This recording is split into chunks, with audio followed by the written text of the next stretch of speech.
Hello everyone, this is Shivani Tyagi and in my today's video I am going to tell you about the procedure of divorce by mutual consent।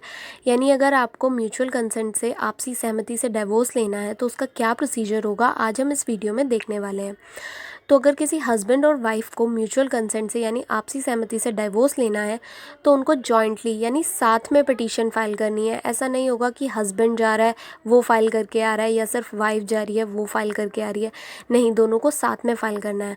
उसके लिए उन्हें एक अच्छे lawyer को higher करना पड़ेगा जो उनकी पिटीशन को ड्राफ्ट कर सके, जो बता सके कि क्या क्या डॉक्यूमेंट्स मैंडेटरी हैं, कौन कौन से डॉक्यूमेंट्स लगेंगे और जो ईजिली इस पूरी प्रोसेस में उनकी हेल्प कर सके। अब जब वो साथ में पिटीशन फाइल कर देंगे उसके बाद कोर्ट क्या करेगा, कोर्ट उनके स्टेटमेंट्स रिकॉर्ड करेगा, उनको काउंसलिंग के लिए भेजेगा। स्टेटमेंट्स रिकॉर्ड करेगा मतलब कि उनसे कुछ क्वेश्चंस पूछेगा, लाइक आपकी शादी कब हुई थी, कहाँ पर हुई थी। कहाँ पर हुई थी वो इसलिए पूछा जाता है कि जुरिस्डिक्शन क्या बनता है। सपोज़ कीजिए शादी हुई है मुंबई में एंड केस फाइल वो कर रहे हैं दिल्ली में, तो इसलिए कोर्ट ये चीज़ क्लियर करने के लिए उनसे ये क्वेश्चन पूछती है कि उनकी शादी कहाँ पर हुई। कोर्ट आपसे ये भी पूछ सकती है कि आपका सेपरेशन पीरियड कितना है, क्योंकि एटलीस्ट 1 ईयर सेपरेशन पीरियड होना मैंडेटरी है। आप ऐसे नहीं कर सकते लाइक आपने आज शादी की है 2 हफ्ते बाद आप केस फाइल कर रहे हैं म्यूचुअल कंसेंट से डाइवोर्स के लिए, तो एटलीस्ट 1 ईयर या 1 ईयर से ज़्यादा होना ज़रूरी है।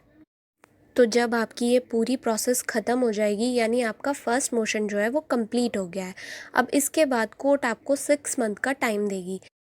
उसे हम कूलिंग पीरियड भी बोलते हैं और ये पीरियड इसलिए दिया जाता है कि मे बी चांसेस हो कि हस्बैंड और वाइफ के बीच में कॉम्प्रोमाइज़ हो जाए और डाइवोर्स ना लेना हो, तो इसलिए ये कॉम्प्रोमाइज़ के लिए ये जो पीरियड है ये दिया जाता है।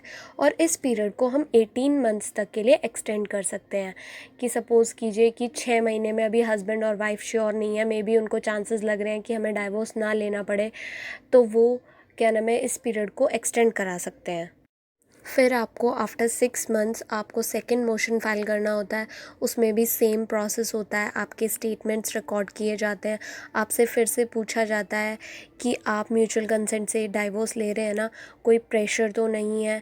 ये सब चीज़ें कोर्ट क्लियर करता है और अगर कोर्ट जो है स्टेटमेंट से और डॉक्यूमेंट से हर तरीके से सेटिस्फाई हो जाता है तो कोर्ट जो है डाइवोर्स की डिक्री पास कर देता है।